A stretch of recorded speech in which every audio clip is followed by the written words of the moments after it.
Hoje a gente conversou um pouquinho a mais que a primeira aula, né, do retorno.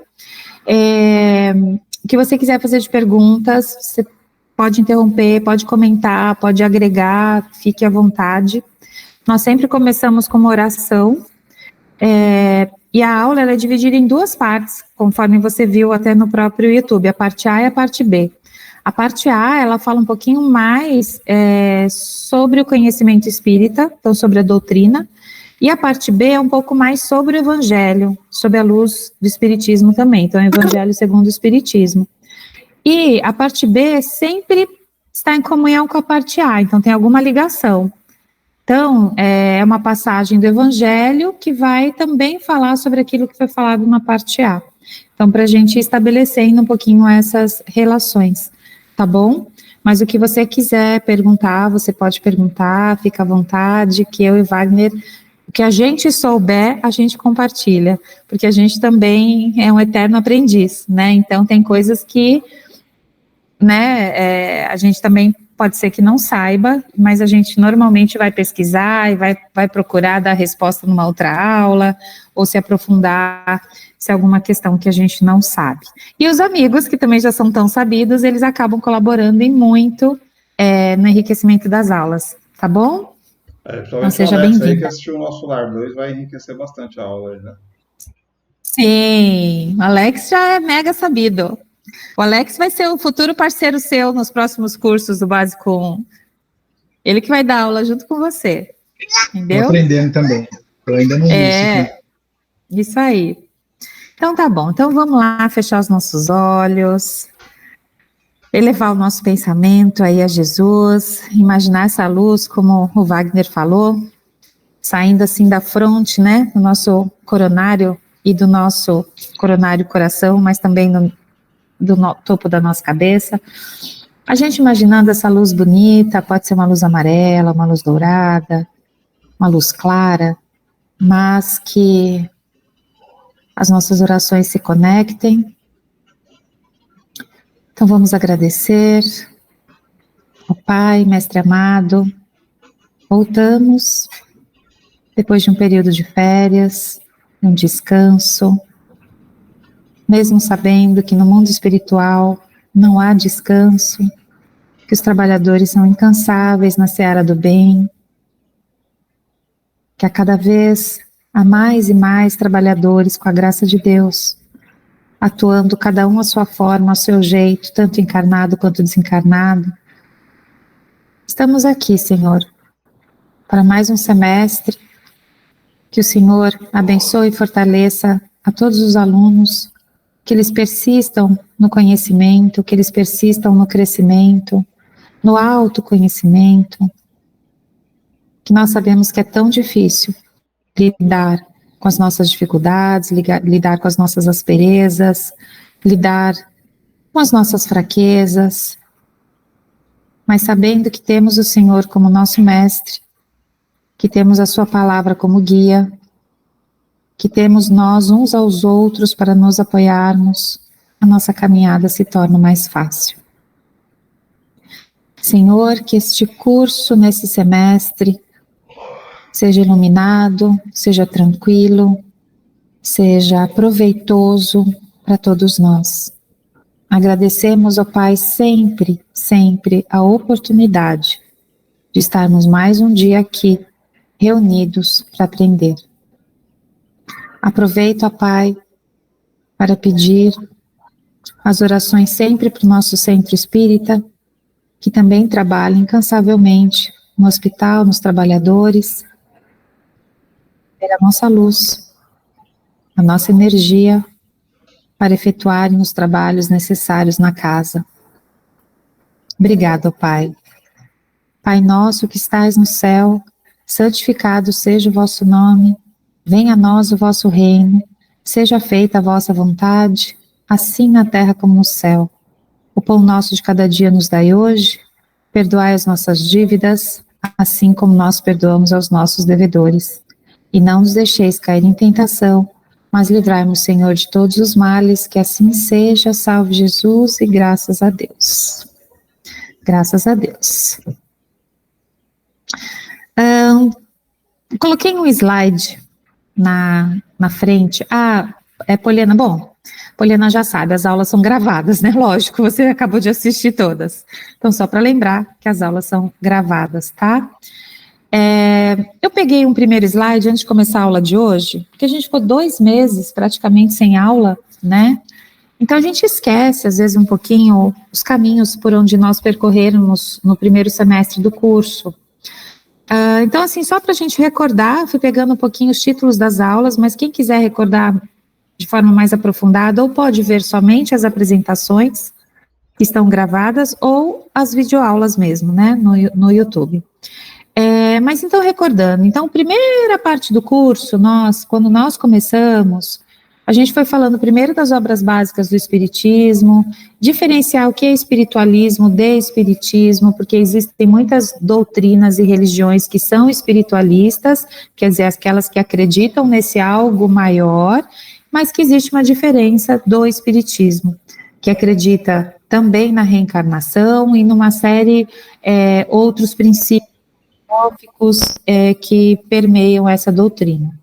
Depois, tentamos entender o que é Deus, os elementos constitutivos do universo, então como tudo começou, a criação, aí nós passamos pela visão espírita da criação do universo, a visão católica, que falava dos 7 dias, né, que Deus criou o mundo. Então a gente foi passando por todos esses conceitos que a gente falava que são os conceitos básicos, onde todo o restante vai se apoiar. Aí, numa segunda parte, a gente começou a entender exatamente o que é o espírito. E para a gente entender o que é o espírito, a gente tinha que entender a nossa origem. Então, a gente conversou um pouquinho sobre o princípio vital de todas as coisas, então sobre o fluido universal, que o fluido universal, ele permeia, né, não sei se vocês lembram, mas era até um organograma grande, que o fluido universal é o que ele faz toda a matéria quanto o espírito. Então, é a partir daquilo que aí tem o fluido vital, ou tem pessoas que falam anímico, a parte mais espiritual, a parte mais material, enfim, tudo isso a partir desse fluido universal que é maior. Então, a gente conversou sobre esses fluidos, entendemos o que é o princípio inteligente, que o princípio inteligente é o espírito. Então, o espírito é chamado de princípio inteligente, que é o princípio inteligente de todas as coisas. Depois estudamos um pouquinho sobre os 3 reinos que constituem aí o universo, então reino mineral, vegetal e o animal, e dentro do animal o espiritismo coloca o hominal, que pertenceria a nós, entendendo como os que têm um espírito que seria dotado de inteligência. Vamos falar bem resumidinho, tá? Só para a gente ir lembrando o caminho. E depois a gente aprofundou um pouquinho mais e nós falamos do que é composto, então do que nós somos, entre aspas, compostos, né? E aí falamos sobre espírito, perispírito, corpo físico e a relação entre essas 3 camadinhas que a gente a gente se vê como se fosse uma cebola cheia de camadas, né? Que cada camada vai constituindo aí o que nós somos. Ainda falamos sobre as diferentes ordens dos espíritos. Nós, espíritos imperfeitos, por isso que habitamos nosso planeta, este planeta que está em momento de transição, então ele é um planeta de provas e expiações, a caminho da regeneração. E que dentro dessas ordens, até o espírito perfeito, que seria a ordem máxima, né, da perfeição, aqueles espíritos que inclusive não precisam mais encarnar, a menos que eles venham com uma missão espiritual muito forte, como no caso de Jesus, que é um espírito perfeito e que teve que passar por um processo de encarnação como uma missão para fazer com que a nossa humanidade, a nossa população de espíritos evoluísse. Tudo bem, Gilvan? Que bom que você chegou. Olá, pessoal, boa noite, desculpa o atraso. Gina, não tem problema. A gente está fazendo, Gilvan, antes de começar a aula, uma recordação, porque a gente ficou 2 meses parado. Então, de onde começou, passando rapidinho, para a gente meio que ativar a memória, sabe? De tudo que a gente já viu, tá bom? Aí depois a gente vai começar realmente a aula de hoje. Tá bom. Então, aí assim, nós vemos diferentes ordens dos espíritos, e aí depois disso, nós entramos nessa vida espiritual. Então, como é esse momento da encarnação dos espíritos? O que acontece? A questão da pluralidade das existências. Então, o porquê da gente reencarnar, né? Então, essa pluralidade quer dizer isso, que a gente é uma somatória de existências, que a gente pode encarnar sob prova, sob expiação ou sob missão. Então, prova, a gente pode ter as nossas dificuldades momentâneas, as nossas provas momentâneas pelas quais a gente vai passar enquanto encarnado, ou uma expiação, que ela não deixa de ser uma prova, mas ela é mais porque ela dura toda a encarnação, e hoje a gente vai falar um pouquinho mais sobre isso, ou sobre missão, né? Então, espíritos superiores que se propõem a encarnar, mesmo sem a necessidade, para desenvolver uma ajuda evolutiva ou uma ruptura necessária para aquele momento da humanidade. Então, eles vêm com esta missão de auxiliar, na verdade, né? Aí nós vimos como é esse momento da concepção, então como que é o momento dessa união do espírito ao corpo físico, e conversamos bastante sobre planejamento reencarnatório, né? Então, a gente meio que parou nesse momento do planejamento reencarnatório, que a gente foi conversando que haviam vários aspectos num planejamento reencarnatório que é levado em consideração. Então, que tinha o planejamento pessoal, né, o social e o espiritual. Então, no pessoal entraria até toda a parte do corpo físico, como que eu escolho quais seriam as minhas tendências, inclusive físicas, né, de propensão a doenças e tudo mais. Na parte social, também que família, que estado, que país, que trabalho eu vou ter tendência para desenvolver. Então, lembrando que no planejamento reencarnatório, não é que a gente vem com o script feito, né, a gente encarna com aquele script, a gente segue. São sempre tendências e que a gente tem o livre-arbítrio para, de fato, escolher e cumprir ou não este planejamento que nós fizemos no plano espiritual e que nós não lembramos dele. Então, a gente lembra das influências, né, que elas vão nortear algumas partes das nossas decisões, tá? Então, assim, é só recordando um pouquinho, tudo que a gente aprendeu foi muita coisa, né? Quando eu comecei a fazer, recordando e olhando cada slide, cada aula, eu falei assim, nossa, o Básico 1 realmente é um curso forte, né?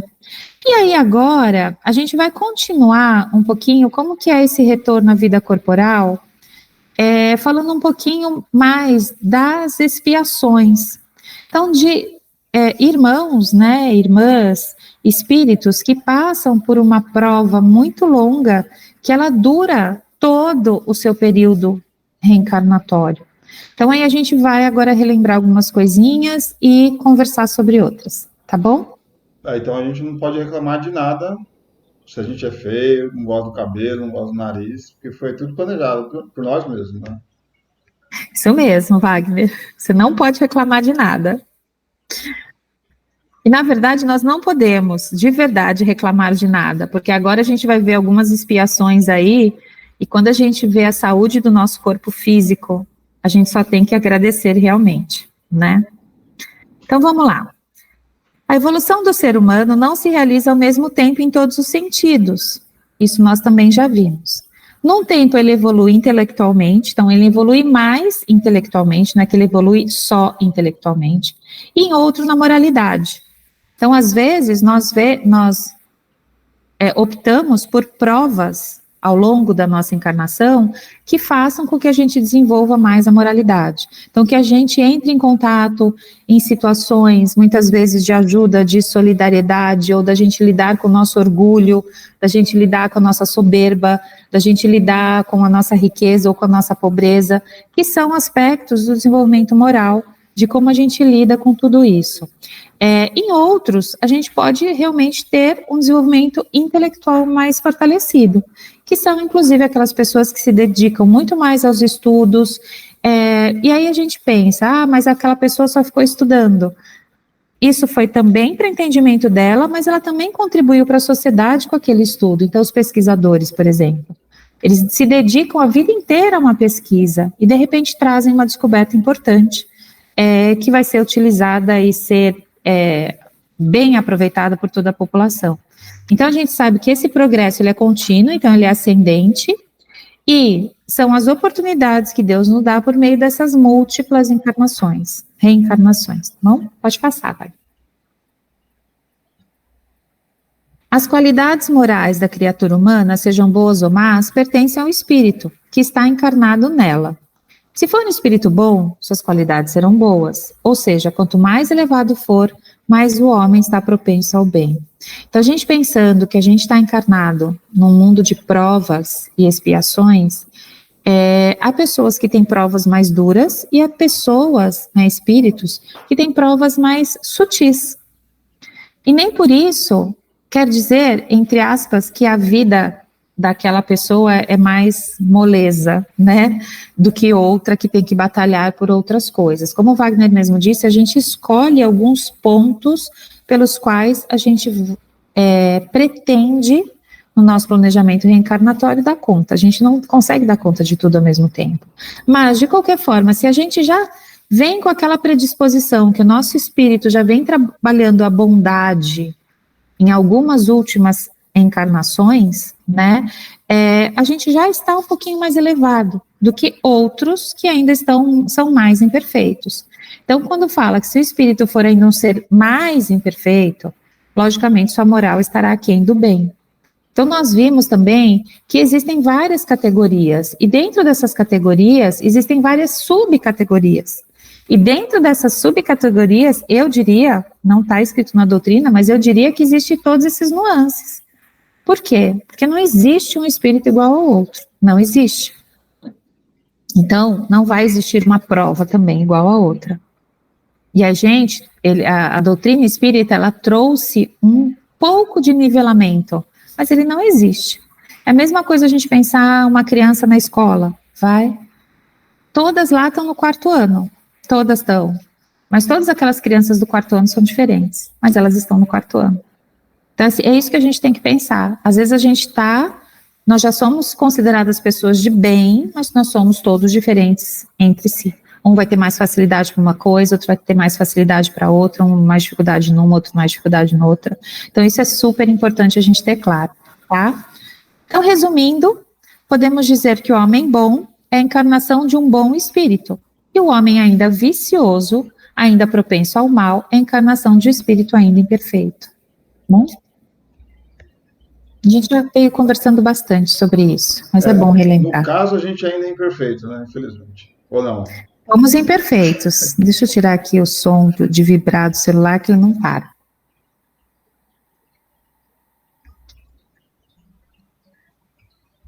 E devemos classificar como imperfeito, para não dar a conotação de eternamente mal, um bom espírito e um mau espírito. Pois poderíamos entender que o Deus é injusto. Aquele é um espírito mau, aquele é um espírito bom. A gente tem que entender que esse nuance da imperfeição, nós também somos imperfeitos, mas que existem outros ainda mais imperfeitos do que a gente, assim como existem outros mais perfeitos do que a gente. Então, o homem que age irrefletidamente ou faz as coisas sem ter muito cuidado, ou que é imprudente, leviano, inconsequente, brincalhão, travesso, ou às vezes até malfazejo, é a encarnação de um espírito brejeiro ou leviano, que a gente viu que era uma das categorias dos espíritos, que é o que a maioria de nós somos, tá? Devido ao corpo humano não poder ser usado por dois espíritos diferentes, as qualidades morais e intelectuais pertencem ao espírito, que ali está reencarnado, dependendo do grau de elevação que ele tem atingido. Há homens inteligentes que, por essa qualidade, revelam um espírito superior ali reencarnado. Porém, são às vezes e ao mesmo tempo muito viciosos, porque o espírito não é bastante puro, e por isso sofre influências de outros espíritos encarnados ou não, que são mais inferiores. Então, mesmo um homem tendo toda a inteligência, sendo uma pessoa culta, uma pessoa sábia, essas que às vezes a gente até admira, muitas vezes eles podem sim sofrer influência de espíritos tanto encarnados como não encarnados, porque eles também são imperfeitos. Bom?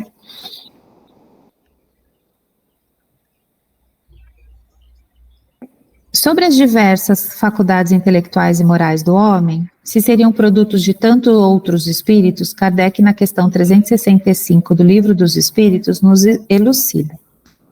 As diversas faculdades, as faculdades mentais, são manifestações de uma mesma causa, que é a alma, ou do espírito encarnado. E não de muitas almas, como diferentes sons do órgão são produtos de uma mesma espécie de ar, e não de tantas espécies de ar quanto forem os sons. O que ele quer explicar aqui, que ele faz esse exemplo do órgão? O órgão entra o mesmo ar, mas dependendo da teclinha lá que o pianista, né, o organista toca, vai produzir um som diferente, mas o ar é o mesmo. Então, o que ele quer dizer com isso? Que a nossa faculdade mental, o nosso espírito é o mesmo. Nosso. Só que, dependendo da forma como a gente vai evoluindo, a nossa faculdade mental também vai se refletindo de outra forma, tá? O que ele quer dizer é que nós somos o espírito desde a nossa criação, que está em constante transformação. Mas nós continuamos sendo espírito desde o nosso momento de concepção, entenderam? Só que a gente vai se modificando. É a mesma coisa a gente pensar em nós como adultos. Se a gente olha, às vezes, 5 anos para trás, a gente fala assim, nossa, 5 anos atrás eu fazia tal coisa, hoje eu já não, né, hoje eu já vejo essa mesma questão de uma outra forma, porque a gente amadureceu, porque a gente aprendeu. Então a gente tem que pensar no nosso espírito dessa forma também. Então eu não deixo de ser a Carla, mas hoje eu sou uma Carla diferente de 5 anos atrás. Então, eu não vou deixar de ser meu espírito, mas o meu espírito hoje é diferente do meu próprio espírito de outras encarnações. Aí fala, desse sistema de reencarnação, resultaria que quando o homem perde ou adquire certas aptidões, certas tendências, isso significa que tantos espíritos o possuíram ou deixaram, o que tornaria um ser múltiplo, sem individualidade, consequentemente sem responsabilidade. Aqui nesse pedacinho, ele está falando dessa contradição do que as pessoas acreditam, que se fosse o contrário, se a cada espírito, a cada encarnação, a gente fosse um espírito diferente. Então fala que isso é contraditório, que é contraditado pelos tão numerosos exemplos de manifestações que os espíritos provam sua personalidade e sua identidade. Porque muitas pessoas ainda fazem essa confusão, acham que a cada nascimento você é um espírito novo. E não é, você é o mesmo espírito reencarnado.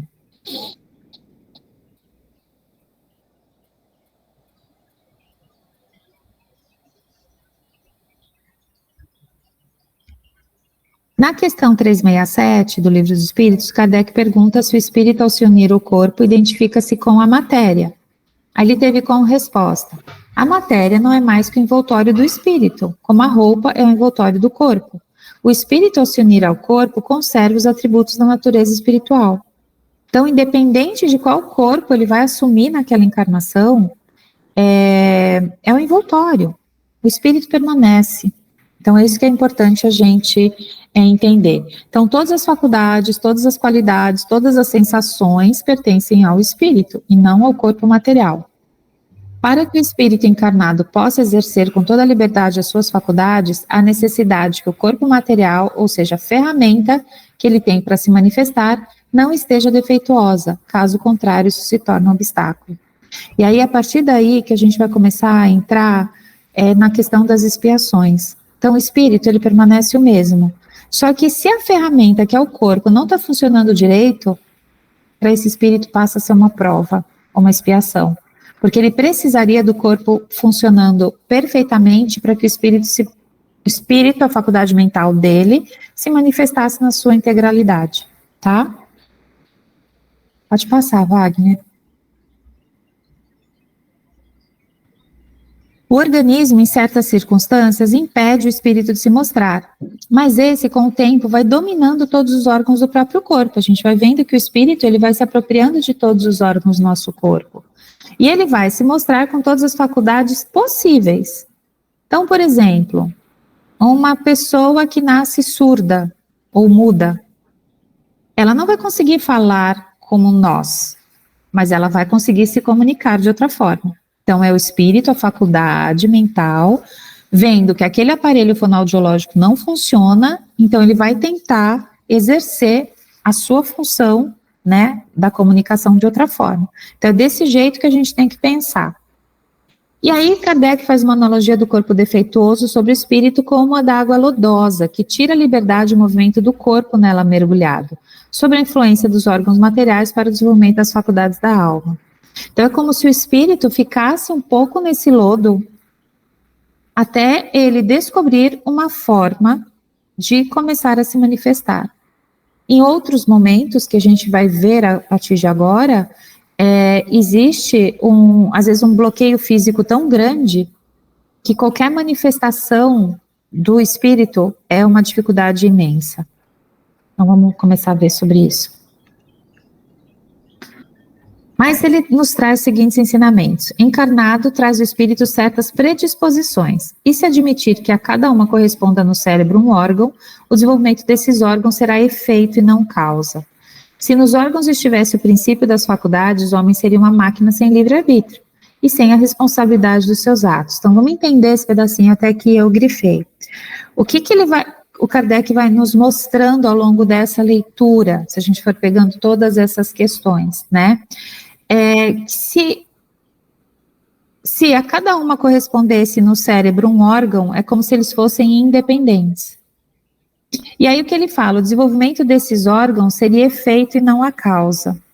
Quando a gente começa a entender as provas e expiações, a gente vai ver que o fato de uma pessoa nascer cega, por exemplo, ela é a causa, o efeito que está vindo de outra encarnação, e não necessariamente dos olhos. Ele vai começando a mostrar para a gente que a gente tem que entender que muitas vezes a nossa incompetência no nosso corpo, em alguma parte do nosso corpo, ela é efeito de outras encarnações, e não que ela é a causa para aquela encarnação. Aos pouquinhos a gente vai entender. Vamos lá. Aí, antes de falar um pouquinho do que a gente vai entrar, quando o Kardec escreveu, né, a doutrina, foi na época de 1800. Então, naquela época, usavam-se termos na medicina para se referir às pessoas com descapacidade mental ou incapacidade mental, como idiotas, cretinos. Então, eles usavam muito assim, a idiotia, a cretinice, só que naquela época eram termos médicos. Hoje, pelo avanço e modificação da linguagem, a gente usa no senso comum idiota, cretino como um xingamento, né?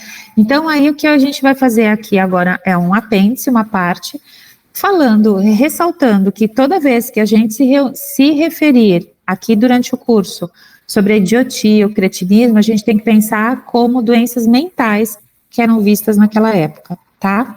Então, aqui lembrando, os organismos internacionais e associações de pessoas com deficiência, como a PAI, Unicef, têm recomendado a utilização de termos como portadores de necessidades especiais, essas pessoas, ou excepcionais, entre outros, ou hoje até a gente chama de pessoas atípicas, então que são um pouquinho diferentes. Pode falar, Poliana. Você levantou a mão? Ela só bateu o pau, acho que ela está sem microfone. Bateu palma. Eu vi sua mãozinha, eu não entendi direito. Então, no lugar de expressões como cretino, idiota, imbecil, que apesar de termos científicos oriundos do início da história da medicina, ao longo adquiriram um sentido conotativo e de ofensa, que dificulta a inclusão social. Então, a gente vai tratar desses temas hoje com os termos usados pelo Kardec, mas lembrando que são referências hoje a pessoas que são chamadas de atípicas ou de pessoas com descapacidade ou pessoas portadoras de necessidades especiais. Então, a gente sempre lembrando dessa forma, tá bom? Aí, na medicina, então, o que queria dizer idiotia na medicina? Então, idiotia, se a gente pegar no dicionário de medicina, nos primeiros lá, estava escrito que era uma deficiência mental severa, geralmente decorrente de lesões cerebrais ou um desenvolvimento incompleto do cérebro. Então, vamos pensar que são aquelas pessoas que nascem com paralisia cerebral, ou que nascem com um defeito no cérebro muito grande, né? Então, a hidrocefalia e outros tantos, que comprometem todo o funcionamento corporal daquele... Ai, sim. A gente vai sempre trazendo, Poliana, porque o espiritismo, a doutrina espírita, ele traz religião, filosofia e ciência. Então, a gente sempre vai estar ligando uma coisa com a outra. Então, a gente vai usar os recursos da ciência e ver a visão do espiritismo sob esse olhar, tá? Mas é muito bacana a gente ter esse conhecimento. Que leva à incapacidade da aquisição da linguagem e à impossibilidade de uma vida autônoma. Então, isso era chamado de idiotismo. Então, aquelas pessoas, aquelas crianças que a gente vê que não tem comunicação nenhuma pela linguagem oral, que normalmente não se movimentam, que são portadoras, né, de cadeira de rodas, que ficam até com o pescocinho torto, porque nem o pescoço conseguem se manter. Então, nesse campo é que eram vistas as crianças com idiotia. O cretinismo, a gente já entende hoje como um atraso mental. Então, assim, aí fala que é uma deficiência congênita e que nisso entraria até a categoria dos síndromes de Down. Então, uma deficiência congênita que se caracteriza por um atraso no desenvolvimento físico e mental associado a uma insuficiência da tireoide. Isso naquela época. Hoje a gente já vê no estudo dos campos que existem muitas outras questões envolvidas. Hormônio necessário para o desenvolvimento do sistema nervoso central e para adequado crescimento físico. Então, o cretinismo, ele gera uma versão um pouquinho diferente da idiotia. A idiotia é mais relacionada a uma lesão, um defeito no cérebro, e o cretinismo associado, hoje a gente vê, por um defeito às vezes genético, né? Então, por exemplo, da síndrome de Down, que tem uma alteração genética, e outros tantos que existem e que cada vez mais a medicina está conseguindo fazer esse estudo mais aprofundado. E o terceiro que ele coloca é a loucura. Então, que era uma doença mental caracterizada pela alienação total do indivíduo em relação aos fatos que lhe são pertinentes. Essa é a que ainda permanece, mas hoje com vários graus, né? A gente vê esquizofrenia, psicopatias, vários estudos que a psicologia foi se aprofundando e a psiquiatria. Então, esses eram os 3 itens básicos que aparecia na doutrina espírita de Allan Kardec. Pode passar. O loucura não mudou o termo? Continua? A pessoa é louca? Sim, mas a louca também está no senso comum, Wagner. A gente fica falando, fulano é louco. Na verdade, ele não é louco. Ele está tendo uma atitude impensada, né? Ah, fulano é louca. Então, isso também cai no senso comum. A gente usa também no nosso senso comum, tanto a loucura quanto chamar os outros, entre aspas, de cretino ou de idiota. Hoje, você chamar alguém de idiota quer dizer que você está chamando ele meio de burro, né? Mas o cretino, mais uma falha, eu vejo mais como uma falha de caráter de alguém. Quando você fala alguém, aquele é um cretino, quer dizer que ele está tendo uma falha maior de caráter em alguma ação, né? Então, eu acho que o loucura ele não ofende tanto, comparado aos outros dois aí, né? Não, porque tá todo mundo louco. Todo mundo é louco nesse planeta, né? Só da gente aceitar reencarnar já mostra que a gente não bate muito bem da cabeça, né? Brincadeira, gente. Então, tem fundamento a opinião segundo a qual os cretinos e idiotas têm uma alma de natureza inferior? Olha o que Kardec responde. Não. Eles têm uma alma humana, muitas vezes mais inteligente do que pensais, e que sofre a insuficiência dos meios de que dispõe para se comunicar, do mesmo modo que o mudo sofre de não poder falar. Então, quando a gente olhar para essas pessoas, para essas crianças, a gente tem que entender que, na maioria das vezes, são espíritos altamente inteligentes. Eles só não conseguem se manifestar, porque o corpo não permite essa manifestação. E aí a gente vai entendendo ao longo da aula o porquê disso. Idiotia, segundo o dicionário, é uma doença infantil de origem genética caracterizada por um retardo mental grave, perda progressiva da visão, paralisia e morte, observada em filhos de casamento consanguíneos, principalmente. Antigamente existia muito isso, né, de primo casar com primo, principalmente por questões de herança, para a herança não sair da família, existia muito esses conchavos e que acabavam causando ou a perda de vários bebês, né, ou quando nascia com essas dificuldades. Não podemos afirmar que um espírito que encarna com a prova ou expiação do idiotismo é um espírito ignorante. O que se pode dizer é que ele fez mau uso das suas faculdades em outras existências, e nesta repara suas dívidas. Então vamos entender que é efeito? É o efeito de outras encarnações. Então o que se pode dizer é que provavelmente ele fez mau uso das suas faculdades, não é um espírito extremamente inteligente, mas que ele usou a sua inteligência para o mal e não para o bem. O idiota pode ser um espírito dotado de grande capacidade intelectual, mas que não soube usar o seu saber para o bem, influenciou muita gente nos caminhos do mal. Então, através da sua inteligência, ele também, às vezes, ele não praticou o mal, mas ele influenciou muita gente a fazer isso. E qual o objetivo da providência, criando seres infelizes como os cretinos e os idiotas? São os espíritos em punição, habitando corpos de idiotas. Esses espíritos sofrem pelo constrangimento que experimentam e pela impossibilidade e que se encontram de se manifestarem por meio dos órgãos não desenvolvidos ou desarranjados. Então, a gente tem que entender que isso é uma expiação. É uma expiação, e se a gente vai lembrar do planejamento reencarnatório, a gente tem que lembrar que muitos não têm direito a esse planejamento.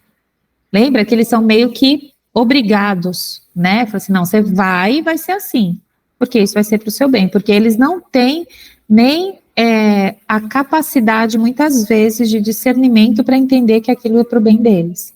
Então, é meio que imposto. Tem encarnações que são impostas, e isso a gente viu naquelas aulas. Então, não é exato, então, dizer que os órgãos não têm influência sobre as faculdades, aí agora ele vai voltar naquela questão. Jamais dissemos que os órgãos não tivessem influência, quer dizer, a minha cegueira, ela pode ter influência no meu espírito? Eles têm uma influência muito grande sobre a manifestação, então só sobre a manifestação, porém não dão às faculdades, ou seja, ao espírito, e aí está a diferença. Então é aqui que ele retoma de novo, a cegueira não vai atrapalhar a minha faculdade mental, que é o meu espírito, mas sim a manifestação dela, tá? Um bom músico com um mau instrumento não fará uma boa música. E isso não impedirá que seja um bom músico. Entenderam? Então, quem é um bom músico vai ser... Talvez ele não consiga tocar uma boa música em determinado lugar porque o instrumento está ruim. Mas isso não fará com que ele deixe de ser um bom músico. Então, a gente tem que pensar aí na analogia. Eu descobri que eu não sou um bom músico, porque quebrou minha mesinha da guitarra e eu fiquei sem saber adaptar o solo, aí descobri que eu não sou um bom músico. Não, você está sem um bom instrumento, você continua sendo um bom músico, mas quebrou.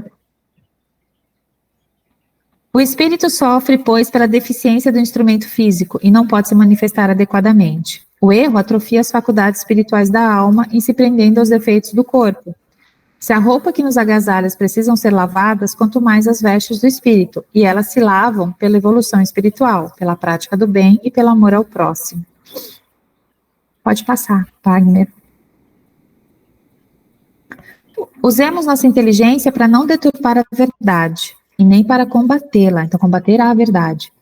É o contrário, a gente tem que fortalecer a verdade. O espírito exerce influência sobre os órgãos físicos, isso é uma verdade incontestável. Mas será que esses órgãos também não exercem influência sobre as faculdades do espírito? Ele volta na mesma questão. Os amigos espirituais responderam que essas influências são grandes, mas o corpo não produz as faculdades, que são os espíritos. É muito comum que o idiota, quando no estado do espírito, tenha consciência do seu estado mental, é consequência de uma prova expiação. Então, principalmente, quando a gente fala que a gente entra em desdobramento, quando a gente sai do nosso corpo na hora do sono, que ele entra em contato com a realidade do espírito livre e depois do aprisionado naquele corpo físico, que ele, enquanto espírito livre, ele consegue se manifestar, tá? Pode passar. Agora a gente vai ler um capítulo, que é o capítulo 7 desse livro, volta só um minutinho, do Mundo Maior, que fala a história de um menininho, tá bom? Então a gente vai ler para entender um pouquinho tudo isso. Em rápidos minutos, achávamos-nos em pequena câmara, então quem está narrando é André Luiz, onde magro doentinho repousava choramingando. Cercavam-no duas entidades tão infelizes quanto ele mesmo. Pelo estranho aspecto que apresentavam, um menino enfermo inspirava piedade. É paralítico de nascença, primogênito de um casal aparentemente feliz, e conta 8 anos de existência, da existência nova, informou Calderaro, indicando: não fala, não anda, não chega a sentar-se, vê muito mal, quase nada ouve da esfera humana. Psiquicamente, porém, tem a vida de um sentenciado sensível a cumprir severa pena lavrada em verdade por ele próprio. Então, olha aqui, por ele próprio. Então, ele mesmo escolheu passar por essa expiação. Por quê? Agora vem a explicação. Há quase 2 séculos, decretou a morte de muitos compatriotas numa insurreição civil. Valeu-se da desordem político-administrativa para vingar-se de desafetos pessoais, semeando ódio e ruínas. Viveu nas regiões inferiores, apartado da carne, inomináveis suplícios. Inúmeras vítimas já lhe perdoaram os crimes, muitas, contudo, seguiram-no obstinadas anos afora. Lembra que tinha dois espíritos à volta deles, 2 sombras, que ele falou no comecinho?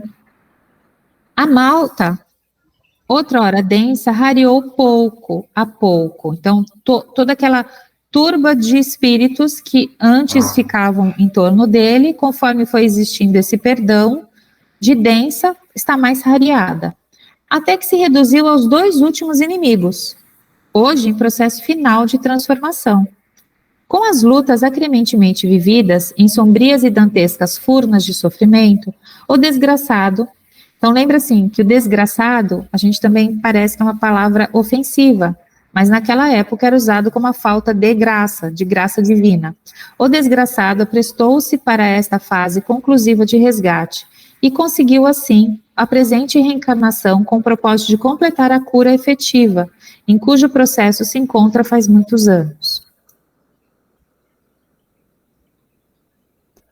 O espírito não retrocede em hipótese alguma. As formas de manifestação podem sofrer degenerescência de modo a facilitar os processos regenerativos. Então, o espírito não retrocedeu, mas muitas vezes a forma, e a gente já viu isso no campo perispiritual, eles podem sofrer alterações. Todo mal e todo bem praticados na vida impõem modificações em nosso quadro representativo. Então, tem ali, né, o desenho. Nosso desventurado amigo envenenou para muito tempo os centros ativos da organização perispiritual.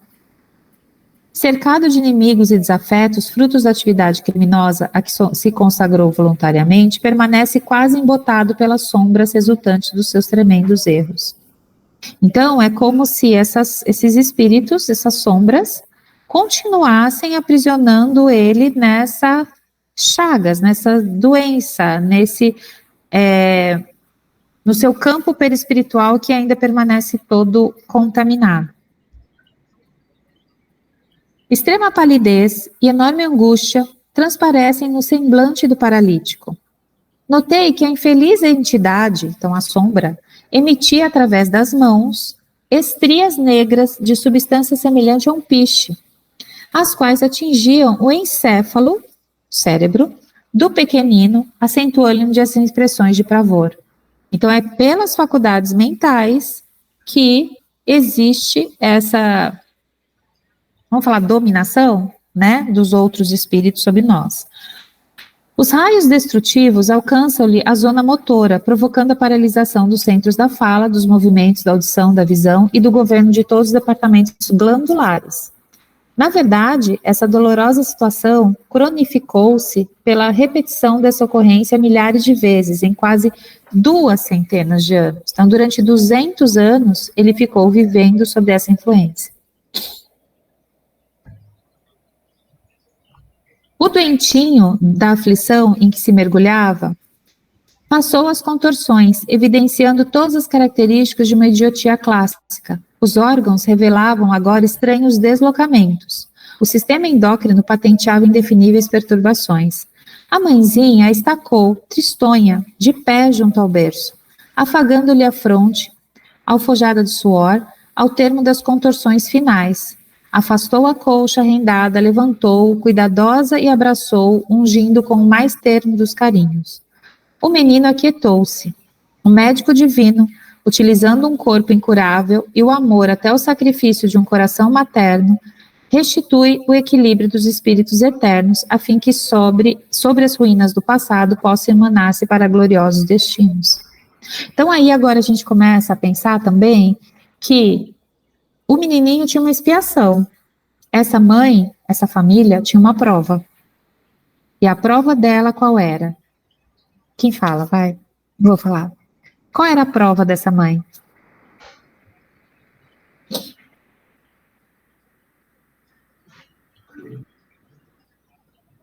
Amor incondicional? Isso mesmo, Alex. Amor incondicional. Então ela veio com essa prova para não abandonar esse espírito, essa criancinha, e que ela tinha que cuidar dele de uma forma amorosa, porque aí a gente vai entendendo que ela também tinha essa prova a cumprir. Pode ser que ela tenha vindo como missão, então com a missão, que ela já existe, já tinha esse amor, então ela falou assim, eu vou te receber como meu filho, e vou te ajudar a passar por esse período. Então ela pode vir com essa prova como missão ou como uma prova pessoal, para ela realmente aprender o que é o amor incondicional, tá? Não dá para a gente ter certeza, mas com certeza a prova dela era o amor e a caridade em relação a essa criança. Eu também não posso reclamar dos meus cachorros, que eles são uma prova também de paciência para mim. De amor incondicional. Pode passar, Wagner. A divina sabedoria não se descuidou da programação prévia de serviço nesse particular, que é dos problemas relacionados à mente. Se encarregou a ciência de superintender os desdobramentos harmoniosos dos fenômenos pertinentes à zona física. Então, a ciência continuou no avanço. Então, de nenhuma forma, todos esses seres, vamos assim falar, que estão passando por essas expiações, eles estão desassistidos. Porque eles já têm uma ciência mais evolutiva, que vai trazendo mais ferramentas, instrumentos e entendimento para a gente de como lidar com pessoas assim. Se incumbiu a filosofia de acompanhar essa mesma ciência, enriquecendo-lhe os valores intelectuais. Então aí entra a parte dos valores. E confiou à religião a tarefa de velar pelo desenvolvimento da alma, propiciando-lhe abençoadas luzes para a jornada de ascensão. Colaborando com os trabalhadores decididos, inúmeras legiões de auxiliares invisíveis ao olhar humano se desdobram em toda parte, socorrendo os que sofrem, incentivando os que esperam firmemente no bem e melhorando sempre. A gente pode imaginar também, pode passar, Wagner, o tanto de orações que provavelmente esse espírito recebeu, dessa mãe, ou desse pai, ou de outros parentes, que foram ajudando com que ele cumprisse essa expiação. Qual será o mérito da existência para seres como os idiotas e os cretinos, que não podem fazer nem bem nem mal, não podendo progredir? É uma expiação imposta ao abuso que fizeram de certas faculdades, como se fosse um tempo de prisão, que ele fica aprisionado naquele corpo e se reestruturando enquanto espírito. O corpo de idiota pode assim abrigar um espírito que animou um homem de gênio na existência precedente? Sim, o gênio às vezes torna-se um flagelo quando dele se abusa. Então, às vezes, o excesso de inteligência também é uma grande prova. Você ser extremamente inteligente e saber que você tem o domínio dessa faculdade, da sua faculdade mental. E aí você pode usar para o bem ou para o mal. Então, a inteligência, ela também é uma prova para saber se você vai usar de forma adequada. O idiota no estado de espírito tem consciência do seu estado mental? Sim, muito frequentemente ele compreende que as cadeias que entravam o seu voo são uma prova, uma expiação. Então, ele tem consciência disso, principalmente quando ele está nessa parte de desdobramento. Pode passar, Wagner, tem bastante coisa ainda. Já loucura. Loucura já é um distúrbio ou alteração mental caracterizado pelo afastamento mais ou menos prolongado do indivíduo dos seus métodos habituais de pensar, sentir e agir. Então, a faculdade mental dele, a gente for pensar, o cérebro, funciona. É diferente dos outros. Ele aprende, ele desenvolve. Só que ele tem essa alteração mental de percepção, principalmente de realidade, que vai dar esse afastamento mais ou menos prolongado. Então, ele pode entrar no estado de loucura constante ou ele pode ter momentos de loucura. Que o afasta, então, do sentir e agir, sentimento ou sensação que foge ao controle da razão. Ato ou fala extravagante que parece desarrazoado, sem razão. Atitude e comportamento que denota a falta de senso, de juízo, de discernimento, atitude imprudente e insensata, é isso que o dicionário diz. Só que a loucura é uma distorção da força mental, em uma ou inúmeras reencarnações. Então o espiritismo já fala da sua força. E a loucura, ela trabalha muito com o domínio correto dessa força. Então, quando a gente pensa que chegam a casa, muitas vezes, pessoas com alto grau de mediunidade e que elas parecem loucas. Por quê? Porque elas estão recebendo esses outros espíritos, elas gritam, elas se debatem, elas agridem, e quem olha de fora fala, essa pessoa está tendo um surto psicótico. Só que pensa que essa força mental, essa força espiritual, que esse irmão, essa irmã, ela não está conseguindo ter domínio sobre, que aí vai causando essa série de intercorrências, essa série de outros comportamentos, e que, para quem não tem esse entendimento mais ampliado, vai achar só que a pessoa é louca. Em muitos casos, não é. É só uma mediunidade mal trabalhada, mal resolvida. Em outros casos, não. A pessoa já está tão, quando fala afastamento mais ou menos prolongado, ela já está tão mais do lado de lá, que realmente aí precisa do acompanhamento psiquiátrico, precisa de medicação, precisa das terapias, precisa de tudo que a ciência, lembra que a ciência fica assistindo? Ela assiste até hoje, né? Então, Deus, no seu desenvolvimento, permite que a ciência avance para que cada vez mais nós possamos ser assistidos em todos os nossos campos. Bom?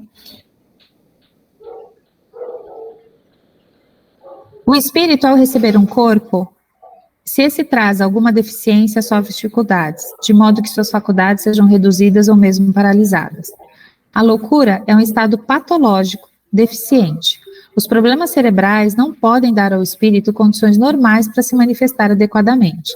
O Livro dos Espíritos nos diz, em muitos casos, o espírito livre mantém-se louco por causa da sequência de ideias desorganizadas que repeliu durante a existência toda, ou seja, atos repetitivos. Então, tem muitos casos que a gente lê que a pessoa tem uma vida plena, vai normal, e que de repente parece que vira uma chavinha, e aí começa a apresentar todos esses comportamentos. O que é essa vira uma chavinha? Essas ideias que se tornam desorganizadas, que a gente acabou de ver aqui. E que isso vem à tona de alguma forma como uma sequência de encarnações em que ele veio trazendo essa, má tendência, né? Mas que veio trazendo essa inabilidade para conseguir organizar suas ideias, suas ações, seus pensamentos. Em todas as manifestações dessas doenças, é o corpo que está desorganizado, mas não podemos esquecer que esse corpo tem influência na mente viva da alma, impressionando a ponto de mostrar enfermidades imaginárias. Então, quando a gente começa a estudar também mais sobre a ligação do espírito, perispírito e corpo físico, o tempo todo nós aprendemos que as doenças começam no espírito, no corpo espiritual. Do corpo espiritual passa para o nosso campo perispiritual e a última manifestação da doença é no corpo físico. Então, qualquer doença que a gente tenha, antes de ser física, ela já está lá atrás, espiritual, tá? Como ninguém foi criado louco, ela é uma provação dolorosa, portanto, são consequências de ações negativas de um passado.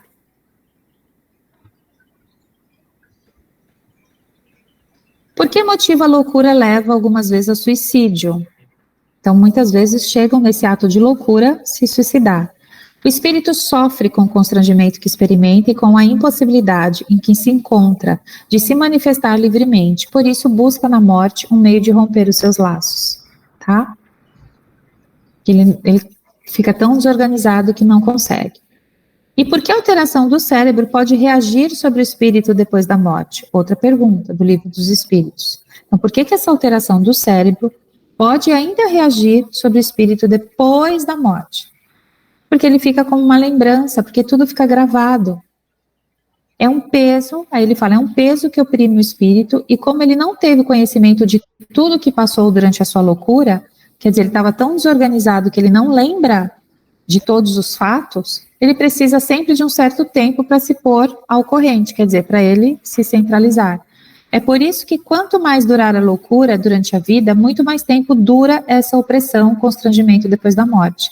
O espírito liberto do corpo se ressente algum tempo dessa impressão dos seus laços, tá?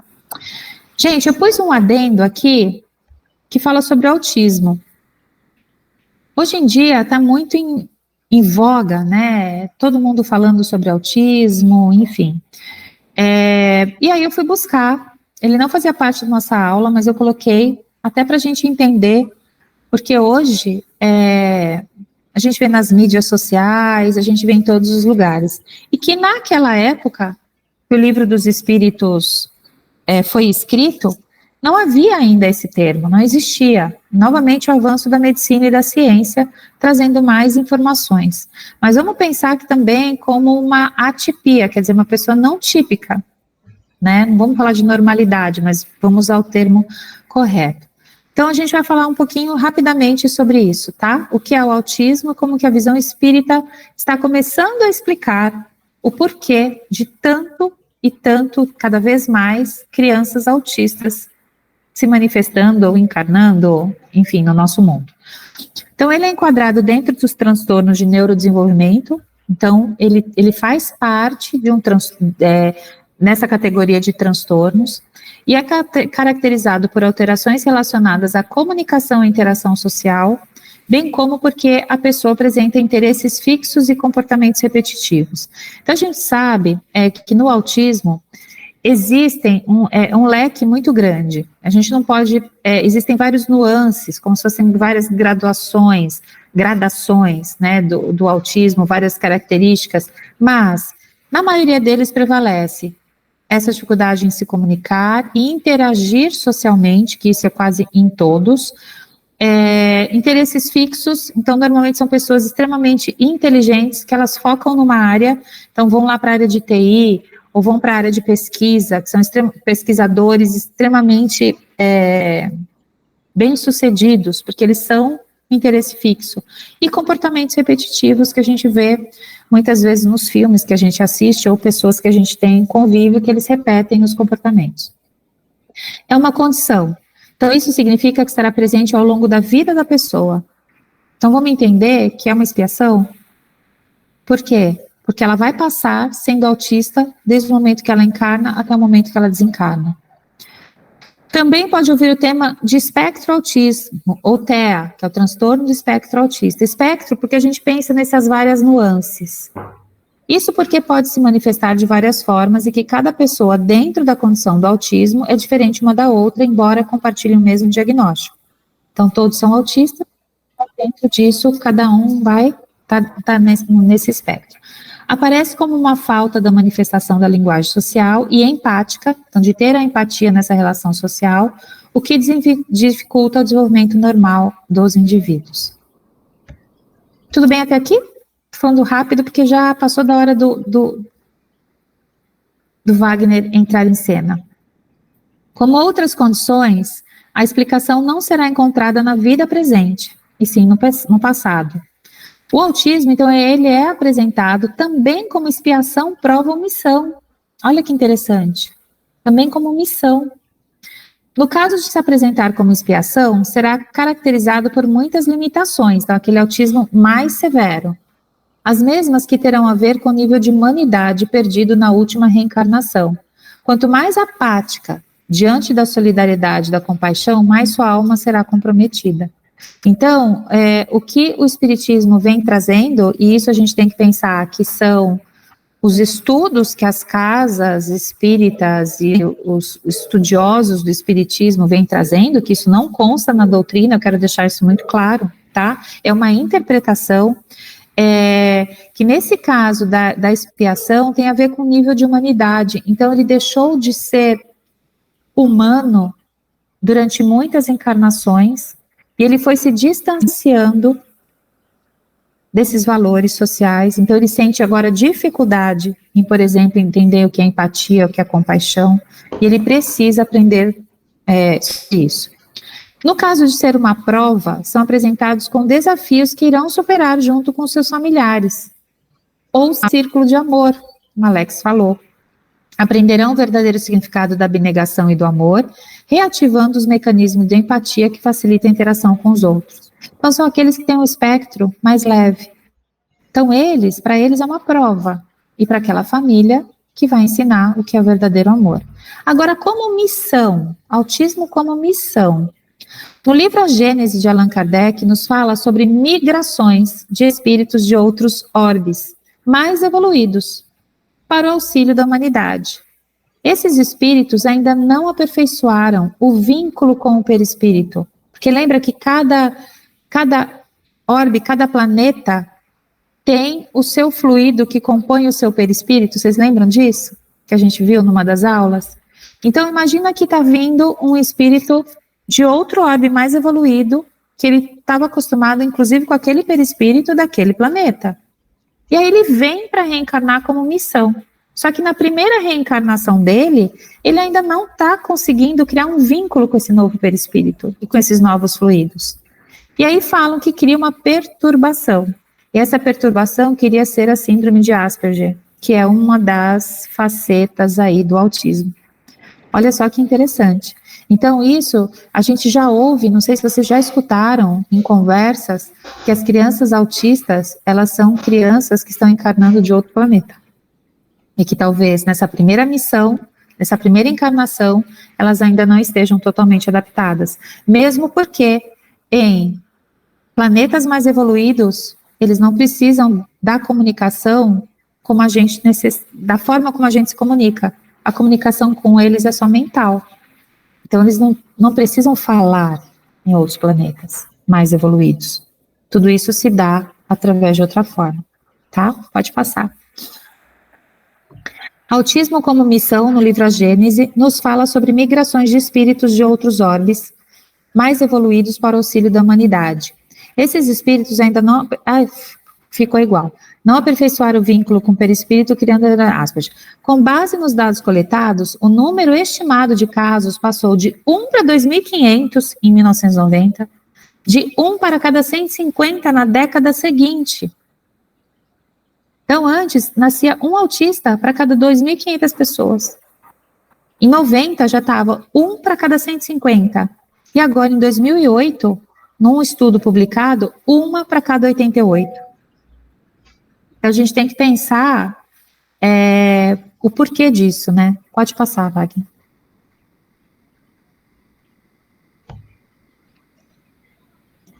Razão espiritual para o aumento. Então, no livro A Gênese, item 37, fala sobre a emigração e imigração coletivas de espírito de um mundo ao outro.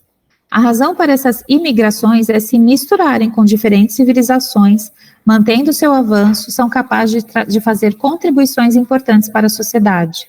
Para que isso aconteça, é necessário preparar os novos corpos em ressonância com as necessidades dos espíritos que iriam reencarnar. Nesse caso, entender que aqueles espíritos vindos de outros mundos ou universos, ao se encaixarem no aparato físico, nem sempre alcançam a adaptação material total para expressar as suas capacidades e, portanto, apresentam dificuldades em expressar a ampla gama de qualidades comunicacionais que eles já possuem. É como se eles tivessem, fala aí no computador uma coisa top 10 das galáxias, e que você vai ter que enfiar no Windows 97. Não vai ler, entendeu? É mais ou menos isso. Pode passar, acho que é o último. Os pais e cuidadores de pessoas consideradas atípicas têm uma missão muito importante a cumprir. Estão pensando nos atípicas em todas, não só no autismo. Deve-se entender primeiro que, segundo as leis da reencarnação, eles faziam parte do círculo daquele que talvez nessa existência esteja espiando por algum motivo. Talvez os pais naquela época colaboraram com o desequilíbrio do agora, necessitando e hoje a lei amorosamente os une para o reparo. Outras causas é o amor altruísta, de um espírito nobre para outro que vai renascer com uma necessidade específica. E por causa de seu amor profundo, ele retorna junto com aquele que precisa para dar todo o seu suporte para o desenvolvimento e superação da prova de reencarnação. E aí eu finalizo, estamos todos unidos pela lei do amor. Então essa aula é para a gente entender essas atipicidades, que são inúmeras, e que, na verdade, não é para a gente ficar olhando e julgando, falar, esse daí deve ter feito muito mal na outra vida. Eu estou sendo pior do que ele. Então, na verdade, o que a gente tem que fazer quando se depara com crianças ou adultos nessa situação, é a gente oferecer o nosso amor, nosso melhor. É essa, eu acho que o recado da aula de hoje, para que a gente possa ampliar a nossa cabeça, o nosso conceito, o nosso entendimento acerca desses espíritos que estão passando por duras provas e duras expiações, enquanto a gente está passando por provinhas assim, tá bom? Então, espero que tenha elucidado um pouquinho, né, a aula de hoje. E aí agora o Wagner, desculpa, Wagner, a gente vai atrasar um pouquinho, porque a gente também começou atrasado, tá? A gente começou a aula 15 para as... O TDAH entra nisso aí também, no autismo? O TDAH, ele é um distúrbio de atenção e hiperatividade, né? Mas a criança consegue comunicar, se desenvolver, ela só tem um foco atencional que está um pouquinho atrapalhado, vamos falar. Então, eu não consideraria como... Elas são consideradas dentro da legislação nessa parte de atípicos, né? Porque hoje já está mais generalizado para vários campos aí da psicologia e da psiquiatria, mas eu não vejo como pertencente a esse grupo que o Allan Kardec elencou inicialmente, porque eles conseguem se desenvolver, eles só têm mais dificuldade na questão atencional, e que hoje já existem estudos que comprovam que muito é fruto do ambiente em que elas vivem, muitos, que não foram trabalhados na primeira infância, memória de trabalho, funções executivas, enfim, outras áreas que elas não foram estimuladas e que aí mais para frente elas acabam apresentando esses sintomas. Então é meio fruto do meio, muitas vezes, algumas não, mas já existem vários estudos sobre isso. Certo? Alguém quer fazer um comentário aí da aula da Carla? Antes de iniciar aqui essa segunda parte? Pode ficar à vontade agora, viu? Fala, Ana. É que eu fiquei pensando aqui, eu achei muito interessante essa questão que você comentou sobre o autismo, né? E faz muito sentido, porque hoje você vê muito assim, é muito comum você conhecer pessoas, meu filho é autista, meu filho possui o TEA, né? E eu já ouvi dizer, não, mas eu acredito que faz parte do que você falou, né? Que falam que autistas são espíritos mais evoluídos, né? E você acha, assim, isso mais uma questão de opinião, que talvez essa vinda de outras orbes, de espíritos mais evoluídos, que acabam sendo autistas pela forma de lidar, tem a ver com a questão da regeneração? Eu acredito que sim.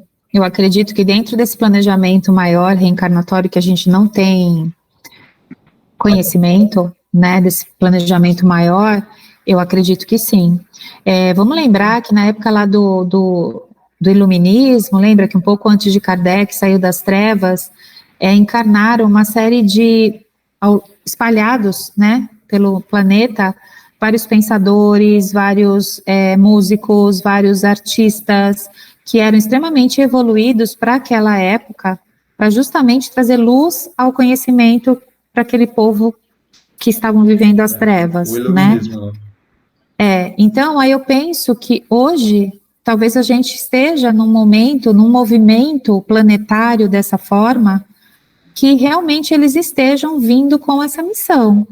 Já se falou muito também nos, como que chamava? As crianças cristais, as crianças índigo, né?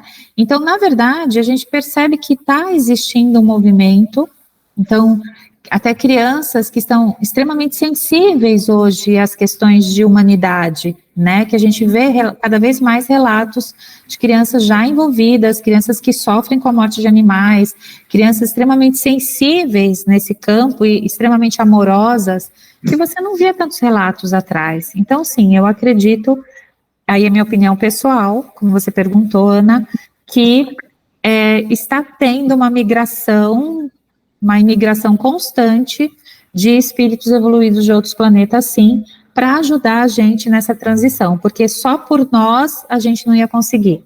Sempre tem que ter um que puxa para cima, né? Sempre tem que ter. Minha opinião. Legal. Obrigada. Imagina. Eu sempre vejo na história essa parte do iluminismo, essas eras muito importantes da própria humanidade. E aí eu falei, poxa, eu queria ter nascido nessa época aí para ver tudo isso acontecer e tudo e tal.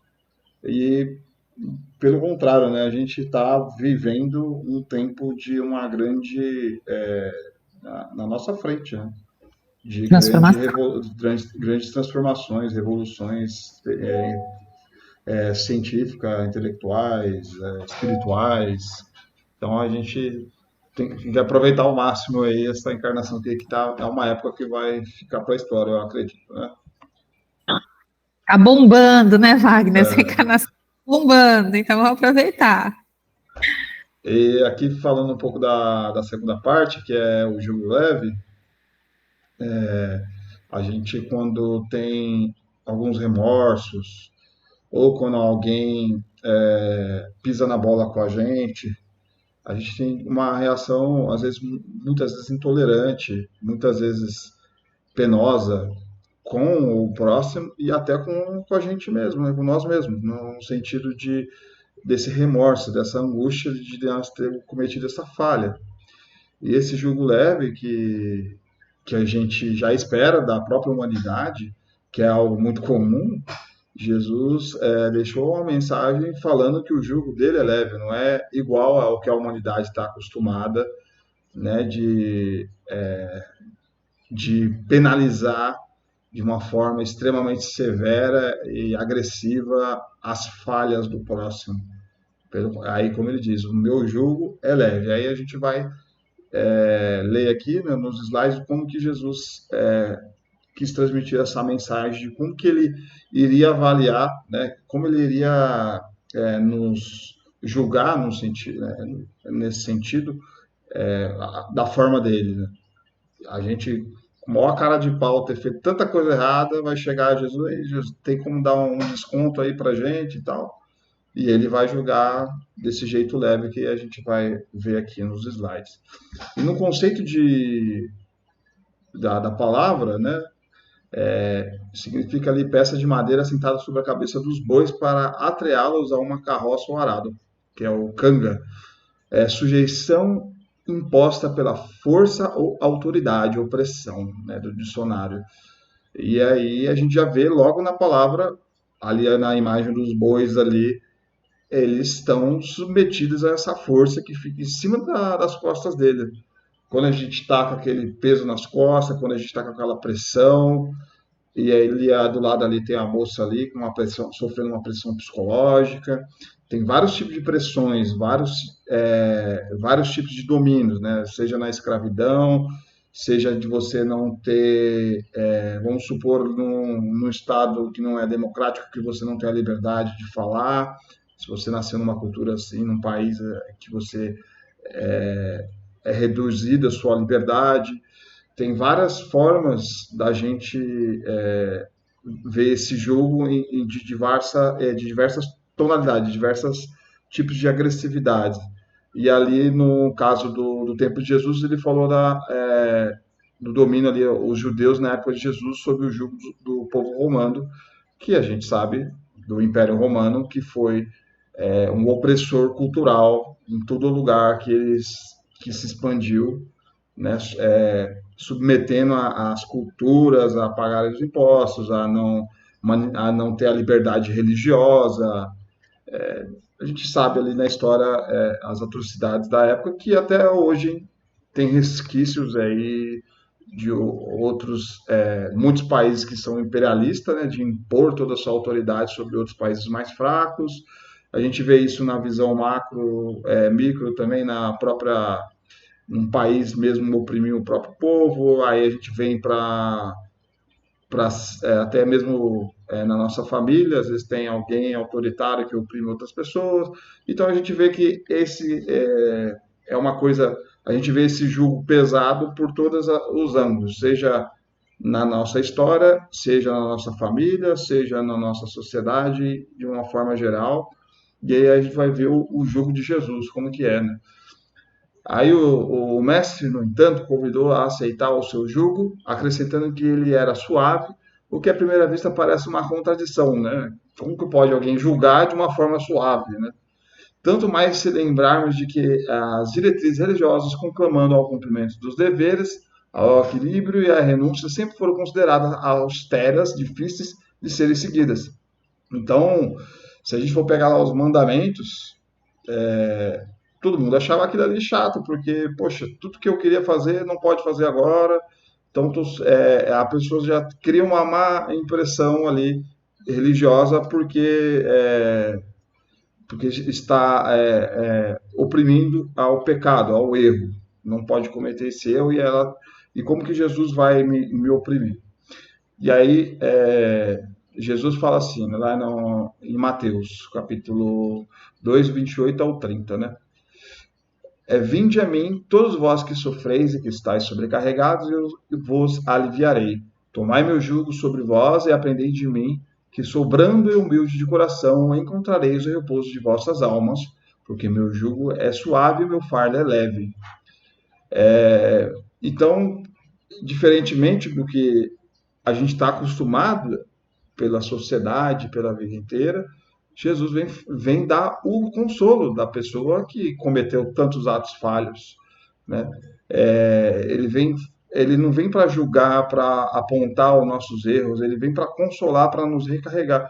É como aquele amigo que, mesmo aquele amigo verdadeiro, né? Aquela mãe que ama o seu filho, mesmo com todos aqueles defeitos, com todas aquelas coisas erradas que ele faz, mesmo discordando de tantas decisões, ela mesmo assim, aquela mãe vai abraçar o seu filho, ama o seu filho e vai, né, orientar da melhor forma possível. É assim que é Jesus quando vai nos tratar, quando a gente vai se apresentar com ele com essa multidão de pecados, essa multidão de erros, e ele vai nos tratar como essa mãe de um coração enorme que vai nos acolher e nos orientar para a gente poder aprender a fazer as coisas certas, né? Que nem aquela mãe que dá uma puxadinha na orelha para te orientar para a vida, né? Para você seguir o caminho do bem.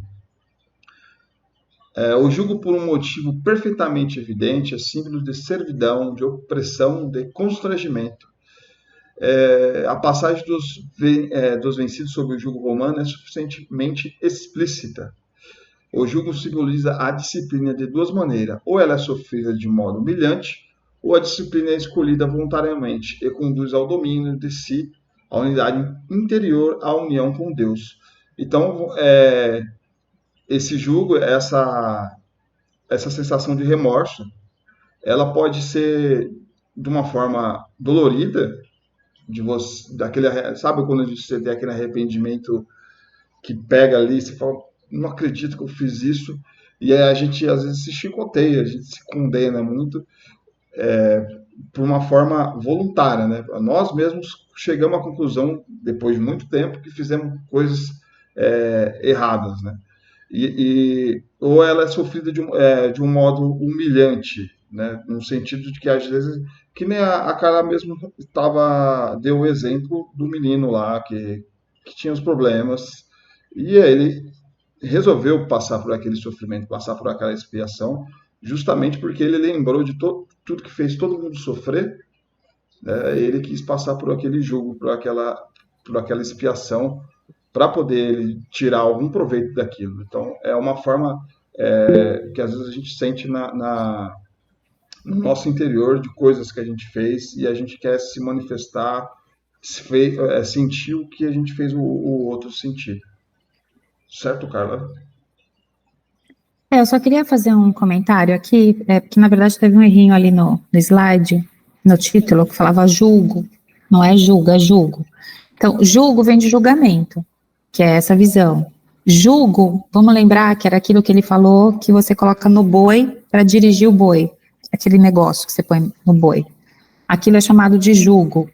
Então, quando ele fala aqui que o jugo romano era o que? Eram as leis romanas, para dirigir os bois, então para dirigir as pessoas. Só que o jugo que Cristo veio trazer, ele era mais leve, porque ele é o jugo do amor. Então, são as regras para dirigir o povo pautada no amor. Então, a gente tem que pensar, que nem ele fala, que o jugo, vamos pensar sempre aquela coisa do boi em cima da gente, simboliza a disciplina de duas maneiras. Então, disciplina o boi para ele ir para onde eu quero que ele vá. Ou ela é sofrida de modo humilhante, que eu vou chicotear o boi, ou ela pode ser voluntariamente, que conduz ao domínio de si. Então, eu sou o boi, eu já sei o caminho. E o caminho é o quê? Para chegar a Deus, para chegar a Jesus. Então, quando a gente pensar nesse jugo, a gente tem que entender como regras, direcionamento que vão nos levar a um lugar bom, que é o que Jesus trouxe. Que era diferente do jugo romano, que era impositivo, forçoso e humilhante para aqueles que acreditavam, no caso, em Cristo, tá? Então, só para a gente entender, de julgo vem de julgamento, e jugo é aquela coisa que a gente põe no boi para dirigir o boi, tá? Aí aqui, falando um pouco sobre as nossas vicissitudes, né?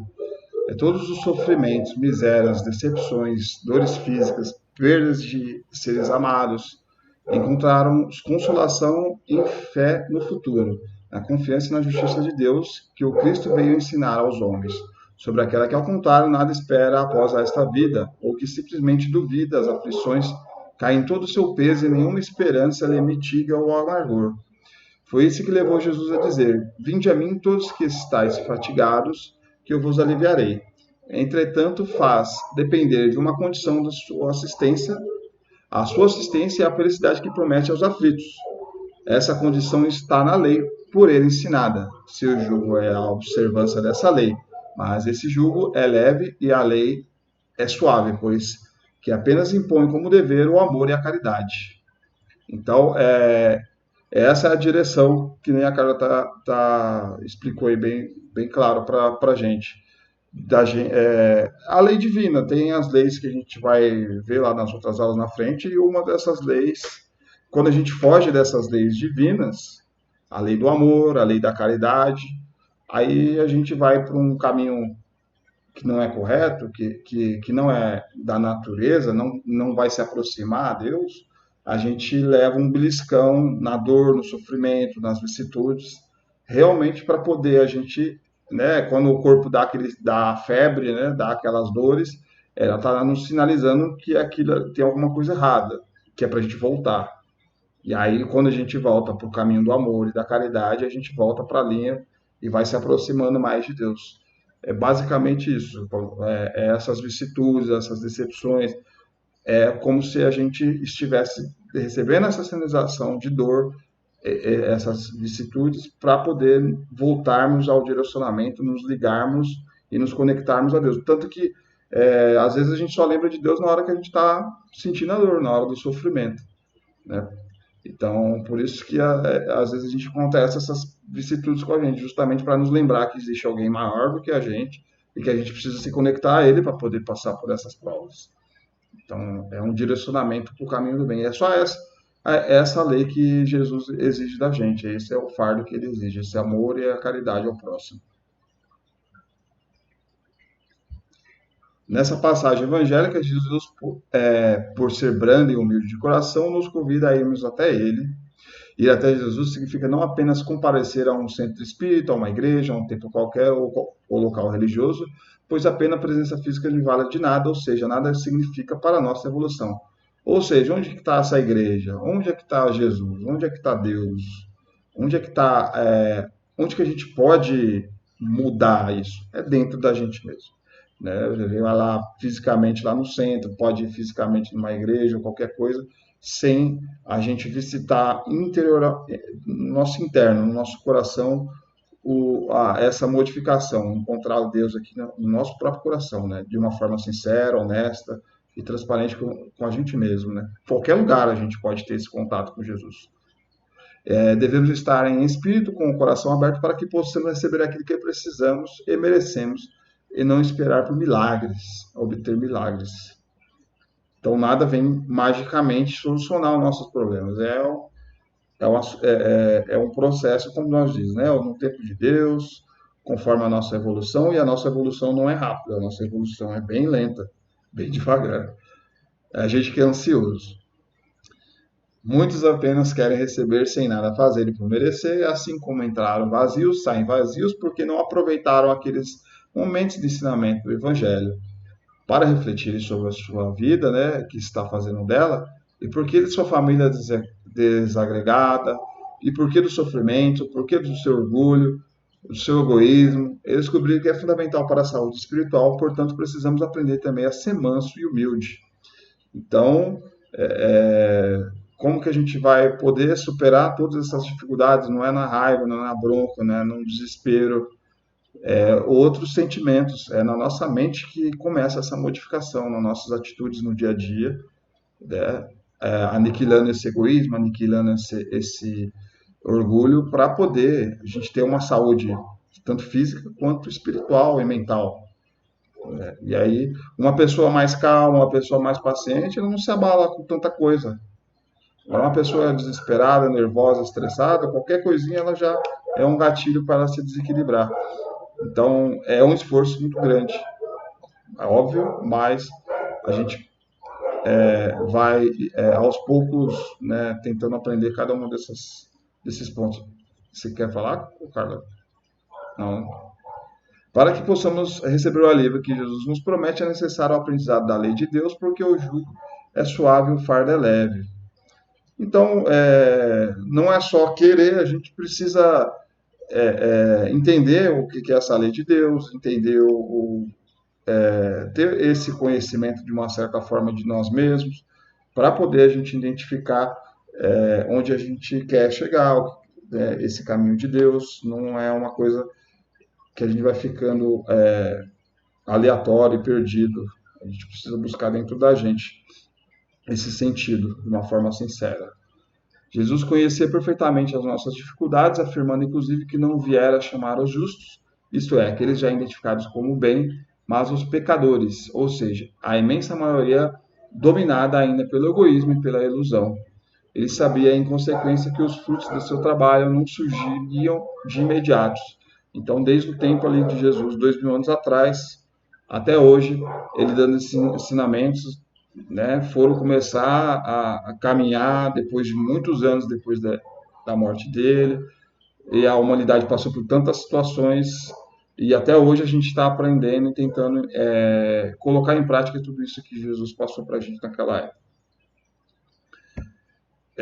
E sem contar que a nossa condição intelectual, espiritual, aos poucos vai evoluindo e vai compreendendo cada vez mais, assim como nós que vai lendo o Evangelho, leu o Evangelho no passado, leu o Evangelho agora, a gente tem uma mentalidade diferente sempre, porque a gente está sempre evoluindo, sempre, assim como a humanidade. Essa compreensão da natureza humana caracterizava também os primeiros seguidores da Boa Nova, que não aguardavam ou exigiam demonstrações de grandeza espiritual de ninguém, devendo o cristão identificar-se por seu sincero e perseverante esforço de melhoria. Essa era a característica da Boa Nova, da gente, dessa grandeza, dessa evolução espiritual interior, dessa melhoria contínua no caminho do bem, no caminho do amor. Aliás, dentro dos textos evangélicos, particularmente as cartas que Paulo dirigiu às diversas comunidades para ele fundado, vê-se que eles se compunham de pessoas ainda falíveis, pois em suas massivas o apóstolo trata de desentendimentos, dúvidas e quedas. Então, a gente sempre, por mais que, né, às vezes tem boas intenções, a gente vê até nos próprios apóstolos algumas quedas nas suas provas. Percebendo, contudo, que existia naqueles agrupamentos uma disposição autêntica para a vivência do Evangelho, e por isso recorria ao grande trabalhador rogando esclarecimento e orientação. Com o tempo, infelizmente, aquela atitude sensata e objetiva foi esquecida, adotando o cristianismo uma visão dualista, segundo a qual apenas os indivíduos excepcionalmente bons estariam bem espiritualmente, achando os demais em falência moral sob a ameaça do inferno após a morte. E essa dualidade foi sendo criada, tá lá, o Jesus deixou os ensinamentos, tinha aquela missão, Jesus não criou uma religião, para começar, ele criou essa filosofia, essa ideia do amor ao próximo, e o ser na mão dos homens, que são falhos, como a gente já viu, eles começaram a dar mais importância para outras coisas, né? Ao invés de dar importância para o bem, começou a dar importância para não fazer o mal. E aquele julgo de que, às vezes, a gente, quando está fazendo a coisa certa, a gente tem a tendência a olhar quem está fazendo o errado e a criticar o que está fazendo a coisa errada, porque eu estou fazendo o certo. E foi assim que a igreja foi sendo construída. Pessoas que achavam que estavam fazendo o certo, estavam seguindo a moral de Jesus da forma correta e apontando para aquelas pessoas que não estavam, às vezes, não tinham evoluído o suficiente, alguma coisa, né? E a gente viu na história a exterminação das pessoas que não seguiam os preceitos que eles achavam na época. Foi as consequências. Diversos fatores contribuíram para essa mudança, entre elas a pregação centrada no pecado e não na promoção do bem, o retorno à concepção antiga de um Deus vingativo e não um Pai mencionado por Jesus, e a perda do contato com o mundo espiritual através da mediunidade banida dos ambientes cristãos. Então, eu vim de uma família católica, às vezes eu tinha medo de Deus, eu tinha medo da forma de como era tratado as pessoas que não seguiam os preceitos dele. Parece que mais parecia uma pessoa ruim do que uma pessoa boa, porque ele ia me penalizar, ia queimar no inferno. Então, e a gente tem que entender que o pecado, ele faz parte. Ninguém é perfeito, ninguém vai ficar perfeito nessa encarnação, nessa vida, nesse mundo. Ninguém é ao nosso redor. Então, a gente vai elevando conforme. Tem gente que faz coisa ruim, mas também que faz coisa boa. E aí, se a gente ficar dando muito ibope, que nem na TV, vai dando ibope para coisa ruim, é a coisa ruim que vai aparecer lá. Se a gente dá relevância para as coisas do bem, do amor, aí vai começar a fomentar, como, né, no princípio foi o que Jesus tinha passado, só coisas boas, não tinha falado pecado, isso é ruim, você vai para o inferno. Foi aos poucos que o ser humano foi dando importância para esse lado.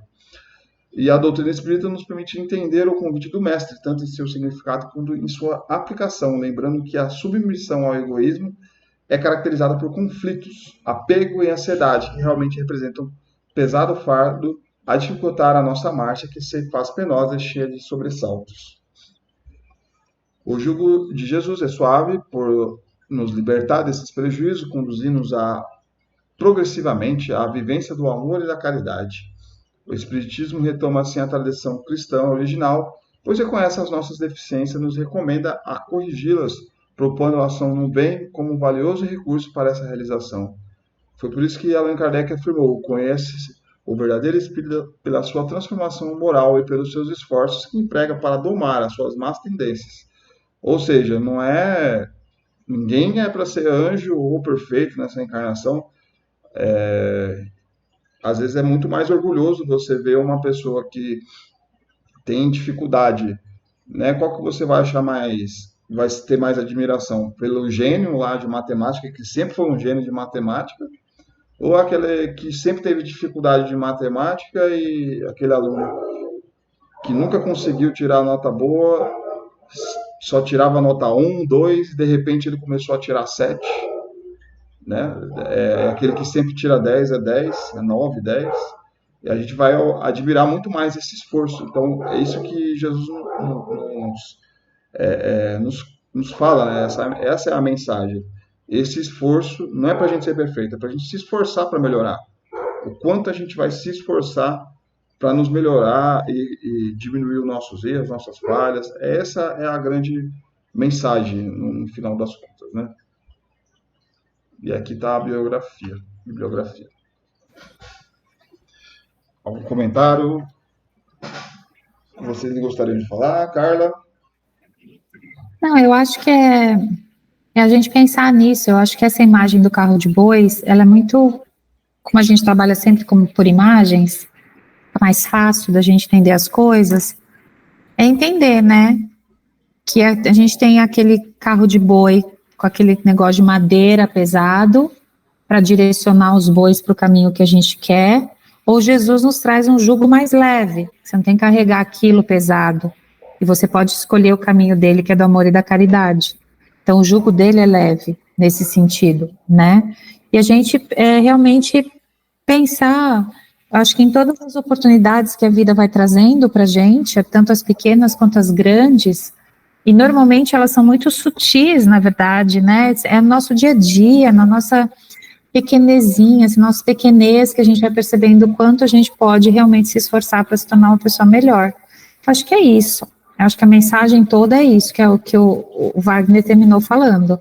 O verdadeiro espírita não é perfeito, é aquele que se esforça para dominar as suas más tendências.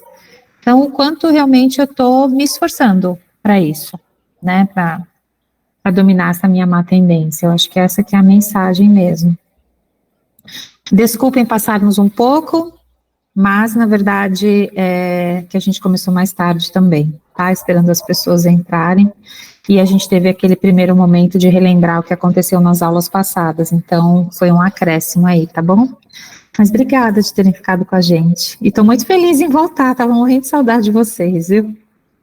De verdade, de dar aula aí, dia da gente se encontrar. Alguém gostaria de falar alguma coisa?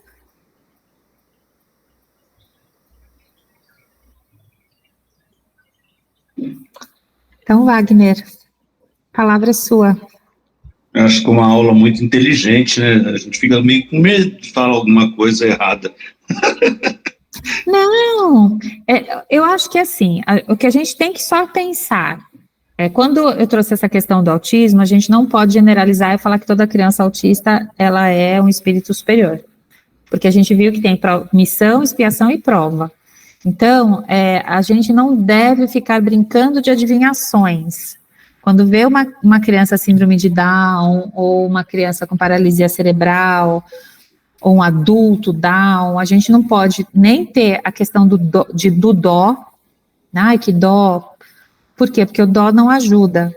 O que a gente tem que é ofertar amor, carinho, respeito, acima de tudo respeito, e tentar ajudar aquela família da melhor forma possível, porque a gente tem que, na verdade, ajudar quem cuida, porque os cuidadores normalmente necessitam de muita ajuda para lidar. Para a gente ter paciência. Então, quando você está num restaurante, você está no cinema, você está num ônibus, que você vê uma criança atípica gritando, e às vezes a gente vê pessoas começando a fazer cara feia, a gente dá um conforto. Não, mãe, tá tudo bem, eu posso te ajudar em alguma coisa? Não. O que eu posso fazer para te ajudar? Eu acho que esse é o nosso papel, não é julgar, é fortalecer essa rede de apoio para as famílias que lidam diariamente com essas crianças, né? Eu acho que é essa mensagem, né? E que o Alex falou do amor, eu acho que é isso que a gente tem que exercer, que a gente finalizou a primeira parte da aula e a segunda também, que é o amor. É isso que a gente tem que exercer diariamente nessas pequenas oportunidades que a vida nos traz, né? Eu acho que é isso. E obrigada, Gilvan, pela aula. Inteligente, mas na verdade é o que a gente estuda e vai repassando aí para vocês, tá bom? Mas obrigada. Então, vamos fazer a nossa oração para encerramento.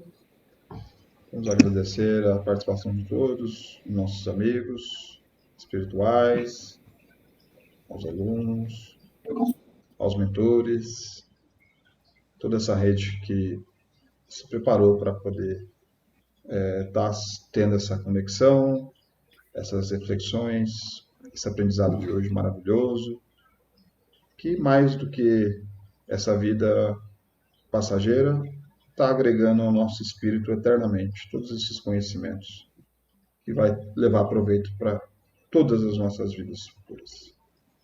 Deus nos abençoe, que tenhamos um bom final de semana, abençoado, cheio de luz. Vamos, para finalizar, imaginar a luz passando em cada uma de nossas casas, em todos os cômodos, passando por todos os ambientes, nos animais, nas plantas, equilibrando, harmonizando tudo. Vamos imaginar também iluminando as nossas mentes, as mentes dos nossos amigos e familiares, que tudo seja equilibrado, cheio de amor, paz e alegria. Deus nos abençoe e até semana que vem. Muito obrigado. Pai nosso que estais no céu, santificado seja o vosso nome, venha a nós o vosso reino, seja feita a vossa vontade, assim na terra como no céu. O pão nosso de cada dia nos dai hoje, perdoai as nossas dívidas, assim como nós perdoamos aos nossos devedores. E não nos deixeis cair em tentações, mas livrai do mal. Que assim seja. Salve Jesus e graças a Deus. Graças a Deus. Então, boa semana. Quinta-feira que vem temos aula, né? Mesmo tendo aí o carnaval no sábado, mas quinta-feira tem aula, na outra quinta também tem. Então, vamos aí engrenar nessas aulas e finalizar aí o básico com bastante tranquilidade, bastante sucesso no sentido de a gente conseguir atingir o que precisa atingir com vocês, tá bom? Então é isso, gente. Poliana, seja bem-vinda. Quando quiser fazer uma pergunta, você pode mandar até no particular, ou se não quiser, pode mandar no grupo, porque eu acho que toda pergunta é bem-vinda no grupo, porque às vezes a dúvida de um pode elucidar algum ponto de outro, tá bom? Mas eu e Wagner estamos